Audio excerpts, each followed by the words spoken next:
Dear student, welcome to all. जैसा कि आप लोग जानते हैं हम लोग क्लास 12 की बायोलॉजी पढ़ रहे हैं और क्लास 12 की बायोलॉजी में एक वीडियो हो चुका है जिसमें हम लोगों ने ये पढ़ा था कि लैंगिक जनन और अलैंगिक जनन तथा वेजिटेटिव जनन की विधियां कौन कौन सी हैं और यह कैसे होता है। इन सभी चीजों के बारे में हम लोगों ने ऑलरेडी उस वीडियो में डिस्कस कर लिया है। अगर आपने वो वीडियो नहीं देखा तो उस वीडियो को आप देख लीजिए ताकि ये वीडियो आपको और आसानी से समझ में आ जाए। तो स्टार्ट करते हैं आज का वीडियो। मुझे उम्मीद है कि आप जहां भी होंगे स्वस्थ होंगे। ठीक, एक सेकंड। तो आज का जो वीडियो है उसका पहला सेगमेंट है जो हम लोग उस दिन पढ़े थे, उसमें से अलैंगिक जनन के बारे में पढ़ना है। इसके बाद में अलैंगिक जनन के बारे में पढ़ना है। अलैंगिक जनन, जिसमें मैंने आपको बताया था, आप चैनल देख रहे हैं स्टडी विद प्रदीप शुक्ला पे हैं, आप स्टडी विद प्रदीप पे, और यहाँ पे आपके लिए सभी क्लासेस क्लास 9 to 12 बायोलॉजी की क्लासेस तथा कंपटीशन के भी यूपीएससी के बेस पे कंपटीशन के भी क्लासेस आपकी चलाई जाती हैं जो आपके लिए पूर्णतः फ्री हैं। तो यहाँ पे हम लोग पढ़ रहे थे अलैंगिक जनन। आप जानते हैं अलैंगिक जनन जो होता है यह एक सिंगल एक पेरेंट से होता है, यानी एक पेरेंट का मतलब होता है कि ना तो नर होगा या तो मादा। अब आप जानते हैं संतान की उत्पत्ति करने का काम सिर्फ मादा को होता है, इसलिए उसे मादा कोशिकाएं मान लेते हैं। अलैंगिक जनन पूर्णतः कहाँ पाया जाता है? मुख्यतः जो पाया जाता है एक किंगडम मोनेरा में, याद होगा आपने पढ़ा किंगडम मोनेरा। और किसमें पाया जाता है? किंगडम प्रोटिस्टा में। हालांकि इसके अलावा भी कई ऐसे किंगडम हैं जहां पे पाया जाता है, जैसे किंगडम प्लांटी में वेजिटेटिव प्रोपेगेशन पाया जाता है, मैंगो में भी वेजिटेटिव प्रोपेगेशन होता है, लेमन में होता है वेजिटेटिव प्रोपेगेशन। ठीक है, उसके अलावा लेमन मतलब नींबू में होता है। उसके अलावा अगर आप चले जाएंगे तो चमेली में होता है, तो गेंदा में होता है, गुलाब में होता है। तो कहीं ना कहीं ये एक जनन की एक विधि है जिसमें आपको हायर प्लांट हो चाहे लोअर प्लांट हो, लोअर आर्गन हो, सब में देखने को मिलता है। ठीक, लेकिन चूंकि अलैंगिक जनन पढ़ रहे हैं तो मुख्यतः जो मेन उदाहरण है वो कौन है? मोनेरा, जिसमें कि सभी प्रोकैरियोटिक जीव आते हैं, और प्रोटिस्टा जिसमें सभी एक कोश की जीव आते हैं। अब हमको पढ़ना है कि इसकी विधियां कौन कौन सी हैं जिस विधियों के माध्यम से ये अलैंगिक जनन करता है। तो अलैंगिक जनन की आप हेडिंग डालेंगे अलैंगिक जनन की निम्न विधियां। ठीक, साथ में लिखते चलिए, आपको आसानी पड़ेगी। अलैंगिक जनन की निम्न विधियां, तो नंबर 1 विधियां होती हैं जिसका नाम क्या होता है? उसे आप कहते हैं विभाजन। क्या कहते हैं? विभाजन। और विभाजन को आप दो भागों में बांट सकते हैं, द्विविभाजन, द्विविभाजन जिसे इंग्लिश में कहा जाता है बाइनरी फिजन। बाइनरी फिजन,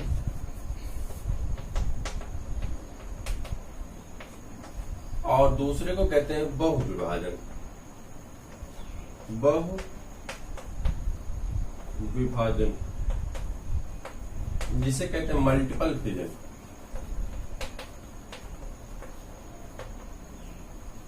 देखिए, हेडिंग में आप कोशिश करिए कि इंग्लिश उसकी जरूर लिखा करिए, जिससे आपका कॉन्सेप्ट भी क्लियर रहेगा और जो कॉपी चेक करेगा एग्जामिनर उसको भी लगेगा कि आपको इंग्लिश भी थोड़ी बहुत आती है, जिससे आपकी वैल्यू कॉपी की जो है बढ़ जाती है, तो आपको थोड़ा सा लाभ जरूर मिलेगा इसका नंबर में। तो अब इसके बाद करते हैं एक एक करके सबको देखते चलते। जैसे इसके बाद है आपका बीजांड स्पोर है, मुकुलन है, कलिका निर्माण है। ठीक है, तो सबको पढ़ेंगे लेकिन एक एक करके एक एक को देखते चलते हैं। सबसे पहले अब इसकी बात कर लेते हैं द्विविभाजन की। ठीक, इसकी द्विविभाजन की बात कर लेते हैं। विभाजन की बात करते हैं। द्विविभाजन में जैसा कि आप जानते हैं कि द्विविभाजन का मतलब ही होता है प्रायः एक कोश की पादप हो चाहे एक कोश की जो जीव होते हैं, इनकी शरीर क्या होती है कि दो बराबर भागों में बट जाती है। जब ये दो बराबर भागों में बट जाती है और दोनों जनन जो दो बराबर भाग होते हैं ये डेवलप करके एक नए जीव की उत्पत्ति कर लेते हैं, एक नए जीव का निर्माण हो जाता है। इसी प्रोसेस को हम क्या कहते हैं? द्विविभाजन कहते हैं। इसका उदाहरण है आपका अमीबा। इसका उदाहरण कौन है? अमीबा। आप सपोज करिए कि एक अमीबा की कोशिका, आप जानते हैं अमीबा कैसा होता है? इरेगुलर शेप में पाया जाता है। अमीबा का शेप कैसा होता है? इरेगुलर। मान लेते हैं ये अमीबा है। अमीबा का ये न्यूक्लियस होगा। ठीक, ये अमीबा है और ये अमीबा का रहा न्यूक्लियस, और इसके ऊपर घिरे हुए इसके बहुत सारे जो साइटोप्लाज्म है वो सब पाए जाते हैं। कोशिकांग होंगे इसमें, जो कोशिकांग पाए जाते हैं। अमीबा ने क्या काम किया, फीडिंग किया, फीडिंग करने के बाद अमीबा हेल्दी हुआ, यंग वन हुआ, यंग वन होने के बाद अमीबा में क्या हुआ कि जब वो बड़ा हो गया तो इसमें कुछ संरचना उसकी ऐसी होनी शुरू हो गई कि जैसे मान लीजिए अमीबा है और अमीबा की बॉडी में इसका न्यूक्लियस जो है वो डिवाइड करने के कगार पे आ गया और न्यूक्लियस इसके 2 फेज की तरफ बढ़ने लगा। ठीक, अभी न्यूक्लियस डिवाइड नहीं हुआ बल्कि न्यूक्लियस की साइज भी बड़ी हो गई और न्यूक्लियस लगभग धीरे धीरे अब पोलर की तरफ भागना शुरू करता है और न्यूक्लियस धीरे धीरे डिवाइड करने की क्राइटेरिया पे चल रहा है। कुछ समय के बाद क्या होता है कि न्यूक्लियस इसका जो होता है वो क्या काम करता है, ये अमीबा रहा और ये अमीबा की बॉडी में, ये सपोज कर लेते हैं अमीबा है और अमीबा की बॉडी में ये इसका न्यूक्लियस है और न्यूक्लियस से डिवाइड करके इसकी संरचना न्यूक्लियस की कुछ इस तरह से हो गई और न्यूक्लियस डिवाइड करके 2 बराबर भागों में बढ़ जाता है। क्लियर। फिर इसके बाद जाते हैं, पहले किसका डिवीजन होता है, न्यूक्लियस का डिवीजन होता है। अभी हम आपको आगे बता रहे हैं। अब न्यूक्लियस क्या काम करेगा, जो न्यूक्लियस होता है वो अपने साइटोप्लाज्म को अपनी तरफ खींचता है, तो इधर का साइटोप्लाज्म इधर जाएगा और इधर का साइटोप्लाज्म इधर आएगा, तो शेप कुछ अमीबा की इस तरह से हो जाती है। अमीबा की शेप कुछ इस तरह से हो जाती है जैसे पहले न्यूक्लियस था और न्यूक्लियस अब इसमें भी है और हल्का सा सटा हुआ न्यूक्लियस का लिंक, या एक कह सकते हैं कि आप न्यूक्लियस डिवाइड हो चुका है। जनरली न्यूक्लियस डिवाइड हो चुका है, ठीक है। न्यूक्लियस एक इसमें हो गया और एक न्यूक्लियस इसमें हो गया। अब ये अपने अपने साइटोप्लाज्म को और खींचेगा। जब अपने साइटोप्लाज्म को और खींचता है तो ऐसी कंडीशन में क्या होता है कि ये दोनों सेल टूट जाती हैं और 2 नए अमीबा का फॉर्मेशन हो जाता है। किसका, 2 नए अमीबा का फॉर्मेशन हो जाता है और इस प्रकार से ये दोनों पुत्री कोशिकाएं जो हैं, जिसे हम डॉटर कोशिकाएं कहते हैं, ये दोनों पुत्री कोशिकाएं नए नए अमीबा के रूप में उत्पन्न हो जाती हैं। तो आपने देखा यहाँ पे जो अमीबा था, अमीबा में सबसे पहले किसका डिवीजन हुआ, न्यूक्लियस का, और न्यूक्लियस के डिवीजन को क्या कहते हैं, तो इसे कहते हैं कैरियोकाइनेसिस। क्या कहते हैं, कैरियोकाइनेसिस। और जब साइटोप्लाज्म डिवाइड करता है तो उसे कहते हैं साइटोकाइनेसिस। तो साइटोप्लाज्म के डिवाइजन को क्या कहते हैं, साइटोकाइनेसिस, काइनेसिस। ठीक, यानी विभाजन ऑफ न्यूक्लियस और विभाजन ऑफ किसका, पहले न्यूक्लियस का विभाजन हो जाता है और फिर बाद में किसका विभाजन होता है, तो बाद में विभाजन हो जाता है साइटोप्लाज्म का। और इस प्रकार से एक ही कोशिका से कितनी कोशिका का जन्म हुआ, 2 कोशिकाओं का जन्म हो जाता है। इस प्रकार के विभाजन को हम क्या कहते हैं, क्या कहते हैं जल्दी बताइए। इस प्रकार के विभाजन को हम अलैंगिक जनन के द्विविभाजन कहते हैं। अब बात आती है कि आखिरकार ये अलैंगिक जनन क्यों है। अलैंगिक जनन इसलिए है कि इसकी जो एक कोशिका है, एक कौन सी कोशिका है, सोमैटिक कोशिका है। कौन सी कोशिका है, सोमैटिक कोशिका। सोमैटिक मतलब दैहिक कोशिका, यह इसके देह की कोशिकाएं हैं। इसका क्रोमोसोम नंबर जो था, मान लेते हैं कि 10, 20, 50 जो भी रहा हो, ठीक है। तो अब इसका जो क्रोमोसोम नंबर एक वेरिएबल नहीं है, चेंज नहीं हुआ। जैसे स्पर्म बनता है तो उसका क्रोमोसोम नंबर कैसा हो जाता है, हैप्लॉयड हो जाता है। लेकिन ये डिप्लॉयड ही था और डिप्लॉयड ही जाकर के डिप्लॉयड ही डिवाइड कर गया, तो इसके क्रोमोसोम में किसी प्रकार का परिवर्तन नहीं आता है। यानी जो कोशिकाएं हैं दोनों लगभग समान है, जेनेटिकली रूप से, मॉर्फोलॉजिकली रूप से। और इस प्रकार की कोशिकाओं का विभाजन क्या कहलाता है, द्विविभाजन के अंतर्गत रखा जाता है। मुझे उम्मीद है कि आप इस बात को अच्छी से समझ चुके हैं। क्लियर, तो इसे लिख लेंगे। नेक्स्ट, आपकी बुक में दिया गया, आप एनसीईआरटी से भी इसे लिख सकते हैं, समझ सकते हैं, पढ़ लीजिए, लिखने का प्रयास करिए, आराम से आप लिख सकते हैं, कोई बहुत दिक्कत नहीं, बहुत आसानी से थोड़ी थोड़ी लैंग्वेज में आप थोड़े थोड़े नोट्स को प्रयास करना सीखिए। अब आपका 9, 10 या 6, 7, 8 नहीं है, यहाँ पे आपको प्रयास करना पड़ेगा कि आपको आंसर कैसे लिखना है। जैसे मैं आपको बताऊं, यहाँ पे लिखा गया द्विविभाजन। द्विविभाजन में आप सोचिए, विभाजन मतलब होता है बांटना, द्वि मतलब 2, यानी 2 बराबर भागों में बांटना। तो कौन सा ऐसा आदमी होता है जो 2 बराबर भागों में बढ़ता है। अब उसके बारे में सोचिए, बुक में देख लीजिए, हाँ अच्छा अमीबा है, ऐसे इसमें न्यूक्लियस का डिवीजन हुआ, फिर इसका साइटोप्लाज्म डिवाइड किया।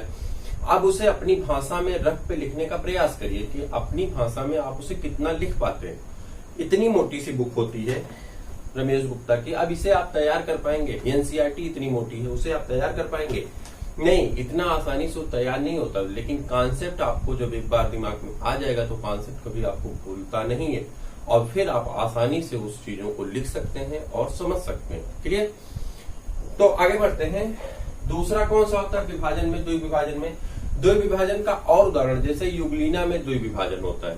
ठीक, युगलीना क्या है? एक फोटोसिंथेटिक एनिमल है जो फोटोसिंथेसिस करता है। तो युगलीना में भी द्विविभाजन होता है, पैरामीशियम में भी द्विविभाजन होता है। तो आप लिख सकते हैं कि द्विविभाजन वह कोशिका है जिसमें कोशिकाओं का भाग दो बराबर भागों में बढ़ जाता है। सबसे पहले केंद्रक का विभाजन होता है, बाद में केंद्रक अपने अपने पोल की तरफ यानी अपने अपने ध्रुवों की तरफ चले जाते हैं, जिससे कोशिका का साइटोप्लाज्म डिवाइड कर जाता है या विभाजित हो जाता है। इस प्रकार के विभाजन को हम द्विविभाजन कहते हैं। इसका उदाहरण है अमीबा है, पैरामीशियम है और युगलीना है। अमीबा का आप डायग्राम बना करके उसको शो कर देते हैं। क्लियर? अब बात करते हैं नंबर दूसरे का, जिसका नाम क्या है? बहुविभाजन। बहुविभाजन में आप उदाहरण लेंगे, किसका विभाजन ले लेंगे? तो बहुविभाजन में आपका जिसका उदाहरण आता है तो आप बहुविभाजन उदाहरण ले सकते हैं। जल्दी से बता दीजिए किसका उदाहरण ले लेंगे? तो आप बहुविभाजन में प्लाज्मोडियम का उदाहरण लेते हैं। किसका? प्लाज्मोडियम। अब बात आती है प्लाज्मोडियम। प्लाज्मोडियम ये क्या होता है? प्लाज्मोडियम एक प्रोटोजोआ है। क्या है? एक प्रकार का प्रोटोजोआ है। प्रोटोजोआ है। और ये प्लाज्मोडियम का काम क्या होता है कि यह मलेरिया परजीवी है। मलेरिया डिजीज वाला चैप्टर पढ़ेंगे तो उसमें पता चलेगा मलेरिया परजीवी है। और इसे ट्रांसपोर्ट करने का काम कौन करता है? तो आप जानते हैं एनाफ्लीज मॉस्किटो करती है। एनाफ्लीज मच्छर करते हैं। कौन करते हैं? एनाफ्लीज मच्छर करते हैं। ठीक, एनाफ्लीज मॉस्किटो करते हैं। ऐसी स्थिति में यह मलेरिया परजीवी जब आपके शरीर में प्रवेश करता है, आप पढ़ेंगे मलेरिया की लाइफ साइकिल, आपको पढ़ना है डिजीज वाले चैप्टर में, तो वहां पर आपको पूरा डिटेल पढ़ेंगे, लेकिन अभी थोड़ा समझना है। होता क्या है कि जैसे ही आपके शरीर में क्या होता है कि आप सोए हैं कहीं पे और एक मॉस्किटो आती है एनाफ्लीज, वो आपके ब्लड को सक करती है। जब आपके ब्लड को सक करती है तो उसमें एक ज्वाइंट जो इसके कण होते हैं, जो इसके लार्वा होते हैं, उसको आपके बॉडी में प्रवेश कर दिया। ऐसे प्रवेश किया को किसी ऐसे व्यक्ति को काटा था जिसको मलेरिया पहले से था, और वहां से लेके आया, आपको काटना शुरू किया और आपके बॉडी में प्रवेश हो गया उसके लार से।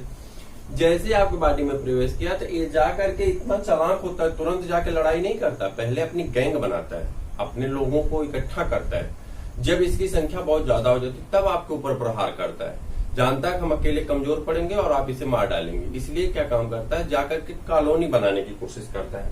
कॉलोनी कैसे बनाता है? जैसे मान लीजिए कि ये मलेरिया आ गया, इसके ऊपर एक सिस्ट वाल पाई जाती है जो आसानी से डाइजेस्ट नहीं होती, सिस्ट वाल कहते हैं। ये आसानी से पचती नहीं है, इसी के आड़ में ये बैठा रहता है और बैठ करके यहाँ पे अपने आप को डिवाइड कर रहा होता है।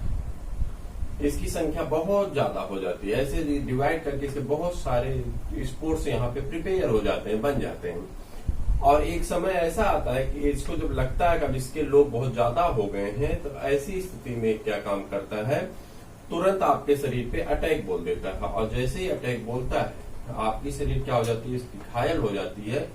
और ये सभी एक समय ऐसा आता है कि सब टूट जाते हैं, सिस्ट वॉल में टूट जाती है और टूट करके सभी जो यहाँ पे हैं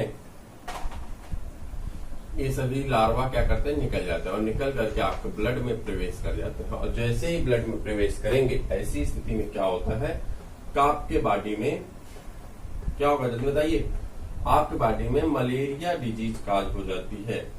अब फिर आपसे वो शरीर, फिर दूसरा कोई मॉस्किटो आएगा, आपका ब्लड सक करेगा, किसी और को देगा। इस तरह से डिजीज क्या होती है, ट्रांसपोर्ट होती रहती है। क्योंकि इसमें एक ही साथ बहुत सारे ऑर्गेनिज डिवाइड करते हैं, एक ही साथ बहुत सारे लार्वा बनते हैं, एक ही साथ बहुत सारे जीव का निर्माण होता है। यही वजह होती है कि इसे हम बहुविभाजन की श्रेणी में रखते हैं। किसमें रखते हैं? बहुविभाजन की श्रेणी में रखते हैं। इसी प्रकार का विभाजन ईस्ट में पाया जाता है। ईस्ट एक प्रकार का कवक होता है। ईस्ट क्या होता है? एक प्रकार का क्या होता है, कवक होता है। ईस्ट को आप कवक कहते हैं। ठीक, कवक, ईस्ट का नाम आपने सुना होगा, जब छेना वना बनता तो उसमें ईस्ट का उपयोग किया जाता है। तो ईस्ट का प्रयोग होता है। तो ईस्ट क्या होता है कि उसकी बॉडी ऐसे होती थी, क्या काम करता है, अपने बॉडी पे बहुत सारे बड्स बना देता है। ठीक है, हालांकि कलिका निर्माण में भी इसको पढ़ेंगे। और बहुत सारी इस पे कोशिकाएं हो जाती हैं और यही सारी कोशिकाएं क्या होती हैं, एक समय के बाद टूट करके अलग हो जाती हैं और टूट करके, इसे आप बड फॉर्मेशन भी कहते हैं। बड में भी इसको पढ़ा जाता है और यहाँ पे भी पढ़ा जाता है। और ये सभी टूट करके अलग होती हैं। चूंकि इसमें बहुत सारी कोशिकाएं एक साथ विभाजित होती हैं, इसलिए इसे बहुविभाजन की श्रेणी में भी रखा जाता है। क्लियर? तो मुझे लगता है कि दोनों पॉइंट आपको आसानी से आ गई हैं। इन चीजों को आप क्लियर कर लीजिए, ड्रा करते रहिए, बनाते रहिए। ठीक है, आगे चलते हैं। दूसरी पॉइंट आपकी जो है वो दूसरी पॉइंट आपकी हो जाएगी, तो उसको कहते हैं आप मुकुलन। दूसरा क्या है? मुकुलन। अब मुकुलन किसे कहते हैं? मुकुलन को इंग्लिश में कहा जाता है बडिंग। मुकुलन को इंग्लिश में क्या कहते हैं? बडिंग कहते हैं। अब बडिंग क्या होती है? बडिंग का मतलब होता है बड का निर्माण करना। आपने देखा होगा जब आप गुलाब लगाते हैं अपने घरों पे, तो गुलाब लगाने के बाद जैसे सपोज कर लेते हैं, यहाँ पे इसका उदाहरण नहीं बता रहे हैं, बस हम सपोज कर रहे हैं। ऐसे गुलाब लगाते हैं, इसकी बड मतलब इसकी कलियां निकल जाती हैं, ऐसे कलियां निकल के आगे बढ़ जाती हैं। बाद में इस कलियां को फिर आप काट के दूसरी जगह लगा देते हैं, होता है ऐसा। फिर उसे से नया पौधा बन जाता है। इस प्रकार का काम आप करते हैं। उसी प्रकार से बड फॉर्मेशन में बहुत सारे ऐसे जीव होते हैं जिनकी शरीर पे बड का निर्माण होता है, बड बनते हैं, और वो बड डिवाइड करके एक नए जीव का निर्माण कर लेते हैं। यह मुख्यतः बहुकोशिकीय जीवों में भी होता है, जैसे एक कोशिकीय तथा बहुकोशिकीय जीवों दोनों में होता है। जैसे कि हाइड्रा। हाइड्रा के बारे में अगर आपसे बात करें तो हाइड्रा आप जानते हैं क्या है? हाइड्रा सिलेंट्रेट का एनिमल है। कौन से ग्रुप का एनिमल है? सिलेंट्रेटा का। आप जानते हैं जब एनिमल किंगडम आप पढ़ रहे थे क्लास 11th में, तो वहां पे आपने पढ़ा था कि एनिमल किंगडम में प्रोटिस्टा को अलग करने के बाद प्रोटिस्टा में सभी एक कोशिकीय जीवों को अलग कर देता है। ठीक, सबसे पहले अगर आप एनिमल किंगडम को डिवाइड किए होंगे तो आपको याद होगा एनिमल किंगडम में आप कर देते हैं एक तरफ प्रोटोजोआ, एक तरफ कर देते हैं मेटाजोआ। मेटाजोआ में आप शुरू करते हैं पोरीफेरा से। पोरीफेरा को कहते हैं आपकी मल्टी सेलुलर एनिमल, बहुकोशिकीय जीव है। फिर उसके बाद सिलेंट्रेटा आता है जिसमें टिश्यू ग्रेड का निर्माण होता है। आपने क्लास 10th में भी पढ़ा होगा, याद करिए। तो हाइड्रा में आपने नर्वस टिश्यू को दिखाया था। हाइड्रा ऐसे बनाए थे, आप याद करिए। ऐसे ऐसे आपने हाइड्रा का निर्माण किया था, और सपोज कर लीजिए कि हाइड्रा है, और इस हाइड्रा में आपने ऐसे नर्व टिश्यू को दिखाया था। याद है आपको? ऐसे नर्व टिश्यू को आपने दिखाया था। तो जहां पे आपने नर्व टिश्यू को बना दिया था कि इसमें नर्वस टिश्यू पाए जाते हैं, यानी हाइड्रा उस कुल का एनिमल है, बहुकोशिकीय ही नहीं है बल्कि इसमें टिश्यू ग्रेड का भी फॉर्मेशन होता है। तो यह बहुकोशिकीय जीव हाइड्रा में भी पाया जाता है। हाइड्रा की शरीर कुछ इस प्रकार से होती है। सपोज कर लेते हैं हम छोटा सा बनाते हैं हाइड्रा, क्योंकि हमको बहुत सारा काम उसमें करना है। ये मान लेते हैं हाइड्रा है, और इस हाइड्रा के शरीर में सपोज कर लेते हैं ऐसे हाइड्रा है। आप हाइड्रा को अच्छा से बनाइएगा। ठीक, ये हाइड्रा है, और हाइड्रा के इस शरीर में यहाँ पे इसका माउथ होता है मान लेते हैं। ठीक, हाइड्रा के शरीर में क्या हो जाता है? हाइड्रा के शरीर में छोटा सा बड बन जाता है। ये रहा छोटा सा बड, और ये रही इसकी टेंटिकल। इसके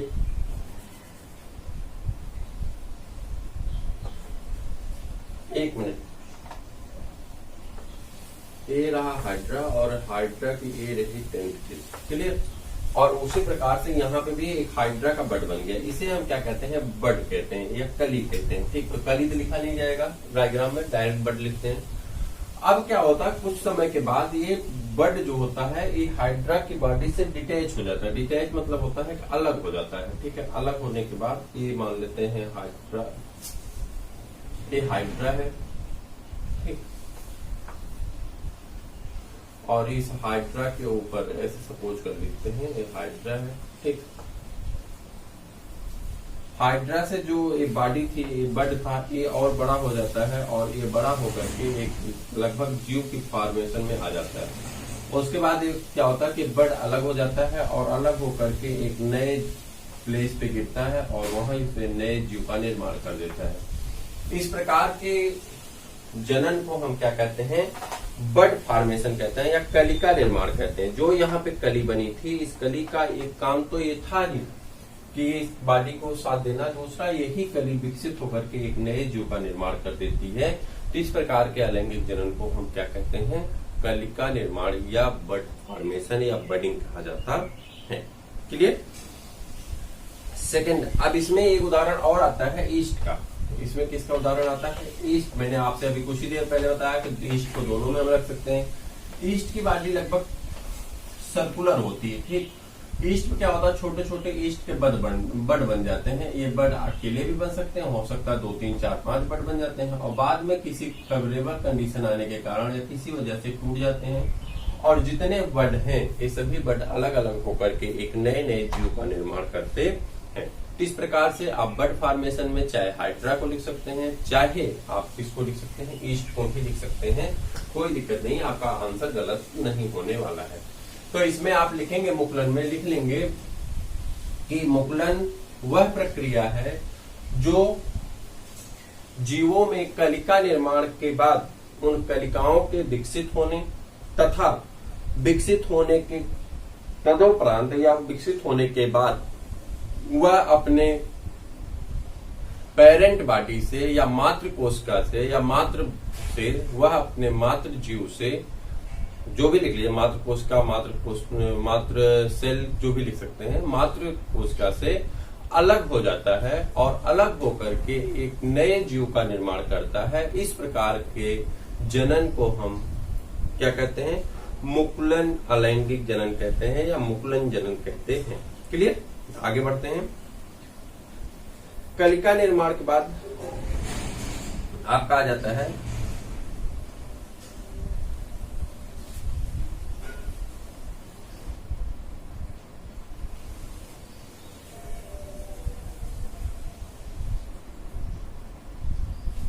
कलिका निर्माण के बाद अब आप लिखेंगे किसको,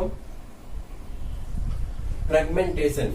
क्या हो जाता है, मुकुलन हो गया, बडिंग। अब आपका हो जाएगा, इसे मुकुलन कहते हैं, कलिका निर्माण कर सकते हैं, बड फॉर्मेशन। ठीक, आगे आपका हो जाएगा तक क्या, फ्रेगमेंटेशन।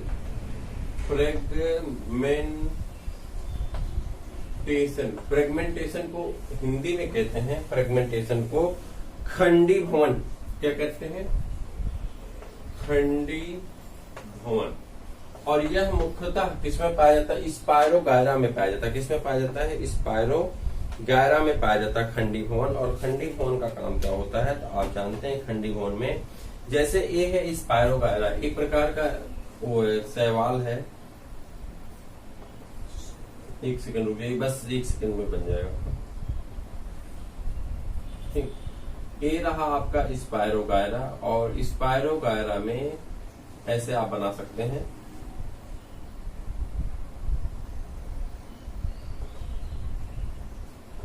ये बन गया आपका स्पायरो गायरा, और स्पायरो गायरा के अंदर जो आप बनाएंगे कुछ इस तरह से डीएनए जैसी संरचना आप बना देते हैं, जैसे डीएनए नहीं होता।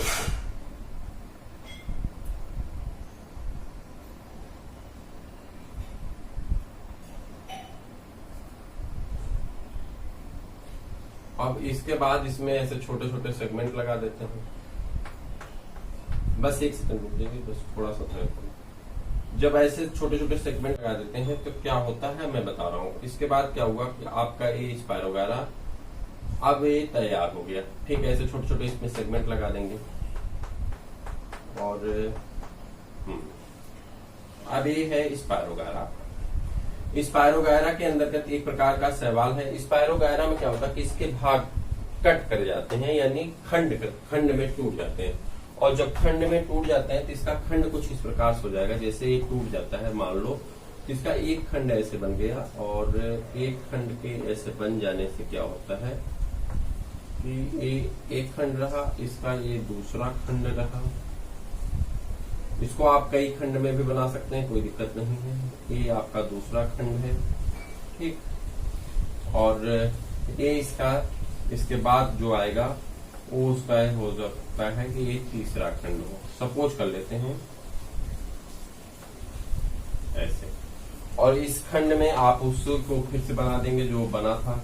ऐसे ऐसे बन गया, मान लीजिए, ठीक है, ऐसे ऐसे बन गया। अब ये क्या हुआ, हो गया। अब यहीं से ये जो फ्रेगमेंट हैं, जो इसके टुकड़े हैं, ये सभी टुकड़ों की क्षमता होती है कि विकसित होकर के एक नए नए स्पायरो गायरा का फॉर्मेशन कर लेते हैं। स्पायरो गायरा का निर्माण कर लेते हैं। तो इस प्रकार से एक जीव जो खंड के रूप में विकसित होकर के इसका एक एक खंड टूट करके नए नए जीवों का निर्माण कर सकता है। इस प्रकार के फ्रेगमेंटेशन को, इस प्रकार के खंड को हम क्या कहते हैं, खंडी भवन कहते हैं। लिखना है तो आप ऐसे लिख सकते हैं इस विधि में बहुकोशिकीय जनक पौधे का शरीर 2 या 2 से अधिक टुकड़ों में टूट जाता है, 2 या 2 से अधिक टुकड़ों में टूट जाता है और प्रत्येक टुकड़ा विकसित होकर के एक नए जीव का निर्माण कर देता है। इस प्रकार के जनन को, इस प्रकार के भाग को हम क्या कहते हैं? खंडी भवन कहते हैं। क्या कहते हैं? खंडी भवन कहते हैं। क्लियर? इसके बाद आप एक करेंगे जिसका नाम है, हो जाएगा आपका। इसके बाद आप करेंगे एक और उसका नाम क्या है खंडी भवन के बाद? तो उसको आप कहते हैं, जल्दी से बता दीजिए, जीम्यूल फॉर्मेशन। क्या कहते हैं? जीम्यूल फॉर्मेशन। इसे भी कलिका कहते हैं, हिंदी में तो कलिका ही कहते हैं। कलिका निर्माण, उसको क्या कहते हैं? तो मुकुलन निर्माण, और इसको कहते हैं कलिका निर्माण। ठीक है, इसे हिंदी इंग्लिश में कहते हैं जीम्यूल। जीम्यूल। अब जीम्यूल में आप क्या करेंगे? जीम्यूल में लिख देंगे, इसमें लिखेंगे कभी कभी पौधे की पत्तियां तथा तनों के अग्रभाग पर बहुकोशिकीय एवं हरे रंग की संरचनाएं बन जाती है, जिससे हम क्या कहते हैं? कलिका कहते हैं। यह अलग होकर अंकुरण करती हैं। फ्यूनेरिया में होता है ऐसा। ठीक है, तो होता क्या है जीम्यूल में? आप सीधे सीधे इसको एक छोड़ दीजिए। जैसे क्या होता है कि आप देखे होंगे तालाब में, तालाब है, तालाब में आपने देखा होगा कि बहुत सारे ऐसी चीजें हैं कि तालाब एक बैग सूखा पड़ा रहता है, मिट्टी वहां की मुलायम पड़ी है, वैसे है, मान लीजिए उसको अगर जुताई की गई, मिट्टी मुलायम है, कुछ नहीं। लेकिन जब बारिश होती है तो बारिश में वहां पे हरे हरे काई दिखाई पड़ने लगते हैं, यानी वो एक प्रकार की एल्गी है, एल्गी दिखाई पड़ने लगते हैं। ये आते कहाँ से हैं? इसका एक क्वेश्चन तो माइंड में आता है कि आते कहाँ से? कहीं ना कहीं, या आप देखे होंगे बरसात के बाद जब ठंडी का दिन आता है, विंटर सीजन स्टार्ट होती है, तो रोड पे, गली में, कहीं पे भी आप देखते हैं सरसों के पेड़ उगे हुए दिखाई पड़ जाते हैं, मटर के पेड़ उगे हुए दिखाई पड़ जाते हैं। तो इसका दाना यहाँ पे कौन डाला? ये बातें तो दिमाग में आती है। खेत में देखो बिना बोए ही बहुत सारे सरसों के पौधे दिखते हैं, ये कहाँ से आते हैं? हालांकि इसका उदाहरण सरसों वाला यहाँ पे नहीं सही है, यहाँ पे वो तालाब वाला ही सही है।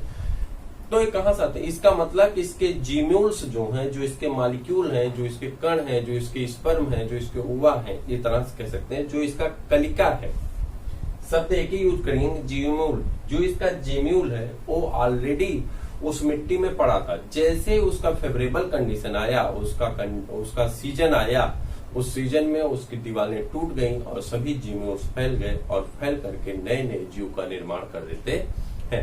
इस प्रकार के निर्माण को हम क्या कहते हैं? कलिका निर्माण या जीम्यूल फॉर्मेशन कहा जाता है। क्लियर?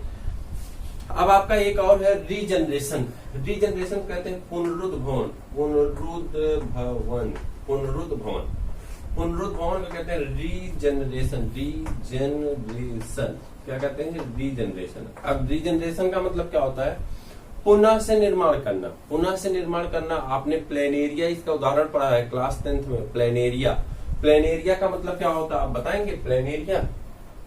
प्लेनेरिया एक प्रकार का जीव है, और जो प्लेनेरिया में क्या होता है कि इसके अंदर ये क्षमता होती है कि इसके जितने भी खंड होते हैं, जितने भी छोटे छोटे खंड होते हैं, वो रीजनरेट कर जाते हैं। रीजनरेट का मतलब पुनः से उत्पन्न हो जाते हैं। जो टुकड़े आप काट देते हैं वो टुकड़ा फिर से उत्पन्न हो जाता है। आपने उसका नाम सुना होगा, महिषासुर राक्षस था। उसका क्या होता था, जब उसके गले को काटा जाता था तो उसके जितने खून, नहीं उसका नाम महिषासुर नहीं था, कुछ और था। जब उसको काटते थे जितना भी खून उसका गिरता था उतने दूसरे राक्षस पैदा हो जाते थे।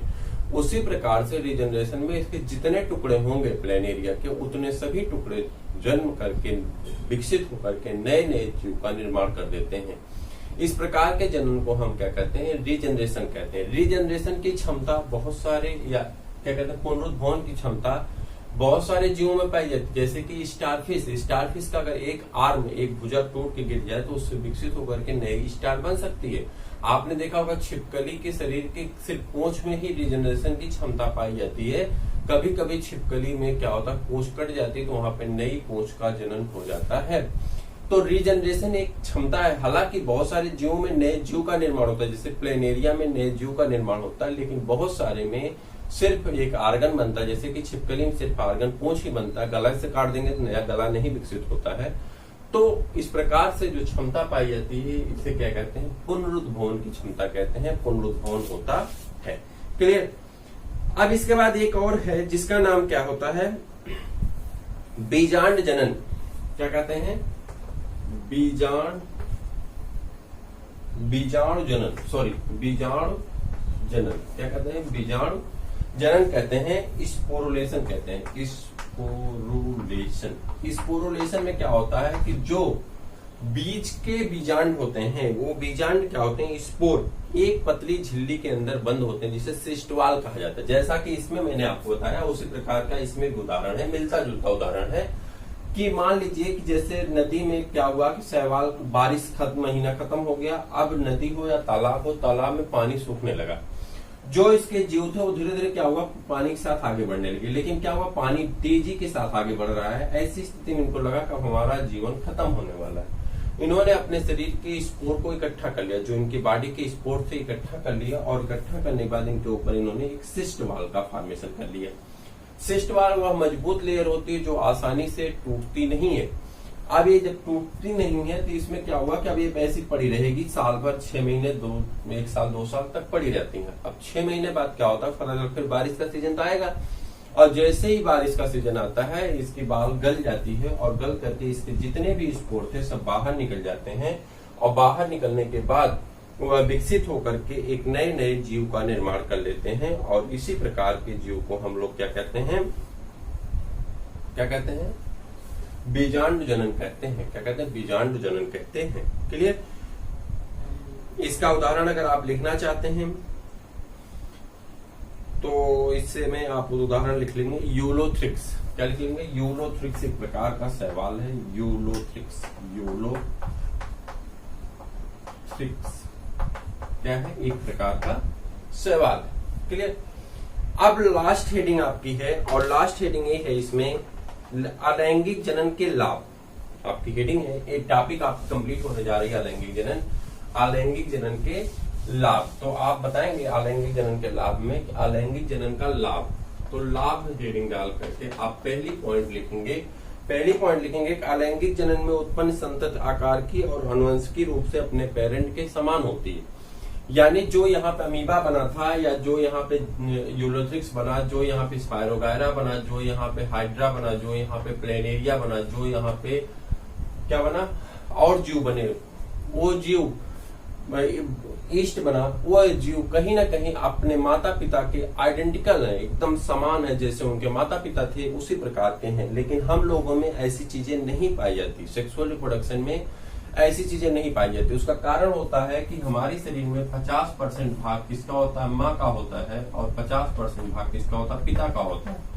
क्योंकि यहाँ पे स्पर्म होते हैं और यहाँ पे ओवा होता है, तो दोनों मिल करके स्पर्म और ओवा, इसीलिए तो सन आप लिखा जाता है। देखो स्पर्म और ओवा, स्पर्म और ओवा मिल करके किसका निर्माण करते हैं, स्पर्म और ओवा मिल करके जाइगोट का निर्माण करते हैं। चूंकि इसमें 50-50% दोनों लोगों का कैरेक्टर होने के कारण ये कभी अपने पेरेंट के आइडेंटिकल नहीं होते, जबकि यहाँ पे एक ही जीव होता है अलैंगिक जनन में, इसलिए अपने पेरेंट के आइडेंटिकल होते हैं, एकदम समान होते हैं। क्लियर। आगे बढ़ जाते हैं। संतति में गुणसूत्रों की संख्या जनक के समान होती है। हाँ, मैंने तो आपको शुरुआत में अमीबा ने बताया कि इसमें जो निर्माण हो रहा है वो दैहिक कोशिकाओं से हो रहा है, और दैहिक कोशिकाओं में इसमें मियासिस नहीं होती है, और जो मियासिस नहीं होती कोशिका के गुणसूत्र क्या होते हैं, एकदम समान होते हैं। यानी यहाँ पे अर्धसूत्री विभाजन नहीं पाया जाता, गैमीट का निर्माण नहीं होता है। इस प्रकार से इसमें क्या होता है, कोशिकाओं के जो गुणसूत्र होते हैं वो समान होते हैं। ठीक। आगे है, इस जनन में युग्मकों का निर्माण, निषेचन, भ्रूणी विकास इत्यादि क्रियाएं नहीं पाई जाती। मैंने आपको बता दिया। यह जनन एक जनक द्वारा हो सकता है, यानी यह यूनिपेरेंटल होता है, इसमें एक ही जनक की आवश्यकता है। अगर पिता उसे मातृ कोशिका कहते हैं, उसकी ही आवश्यकता है, उससे नई पुत्री कोशिकाओं का जन्म हो जाता है। इसमें नर और मादा दोनों की आवश्यकता नहीं पड़ती। तो अनेक पौधे जैसे कि शैवाल में या प्रतिकूल परिस्थितियों में टिकाने का साधन। हाँ, यह विपरीत मौसम में, जैसे कि अगर जो स्पोर का फॉर्मेशन या जीम्यूल फॉर्मेशन नहीं होता तो शैवाल की लाइफ खत्म हो जाती। लेकिन यह विपरीत परिस्थितियों में, जब ठंडी का दिन है, मिट्टी में पानी नहीं है, या अमीबा में या किसी में, तो उस कंडीशन में इसे बचा के रखने का भी काम करता है, जिससे इनका अस्तित्व धरती पे खत्म नहीं होता। नहीं पता चला बरसात खत्म हो गई या तालाब में पानी नहीं है तो शैवाल तो सब खत्म हो गए, तो इनका अस्तित्व खत्म हो जाएगी। लेकिन ऐसा होता नहीं, चूंकि जो स्पोर द्वारा, यानी जीम्यूल फॉर्मेशन द्वारा या जो स्पोर द्वारा ये अपने जुओं को बचा के रखते हैं, जो इन्हें फ्यूचर में फिर से जनन करने की क्षमता दे देता है। क्लियर? उसी प्रकार से हाइड्रा में भी और प्लेनेरिया में भी। अब अलैंगिक जनन की हानियां बताना है आपको। ये तो लाभ थे कुछ, अब हानियां क्या कौन सी हैं, तो हानियां आप लिख लेंगे, हानियां लिखेंगे। हानियां क्या होती हैं? अलैंगिक जनन में अर्धसूत्री विभाजन नहीं होता तथा यह दो विभिन्न आनुवंशिक संरचना वाले युग्मकों के संयुक्त नहीं होते।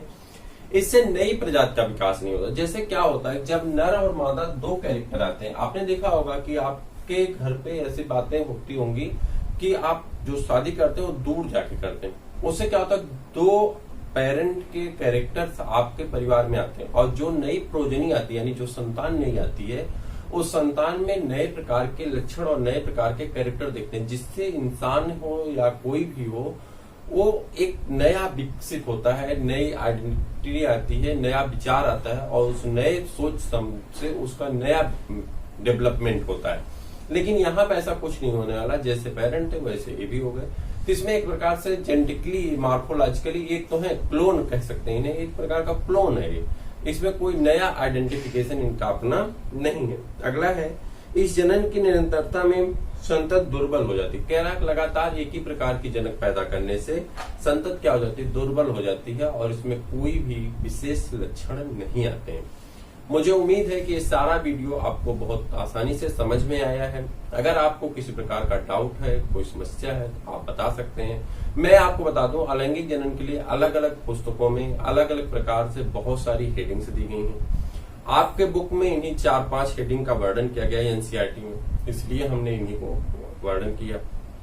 बहुत सारी बुक में आपका इसका वर्णन बहुत ज्यादा किया गया है, अलग अलग छोटी छोटी बहुत सारी हेडिंग बना दी गई है, जैसे प्लेनो स्पोर क्या है, चल स्पोर क्या है, इस प्रकार से।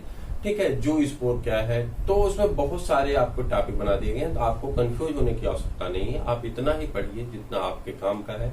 आपको अर्थराइज बुक से बताया गया है, डॉक्टर रमेश गुप्ता की अर्थराइज बुक है, इसमें आपको किसी प्रकार का कोई डाउट नहीं होना चाहिए। अगर आपको कोई डाउट है, कोई समस्या है, तो आप नीचे नंबर दिए गए डिस्क्रिप्शन बॉक्स में, वहां से आप मैसेज करके व्हाट्सएप पे पूछ सकते हैं। आपको कोई भी दिक्कत होगी उसका समाधान पोस्ट किया जाएगा। फिर हम लोग मिलते हैं किसी और वीडियो में, तब तक के लिए इजाजत।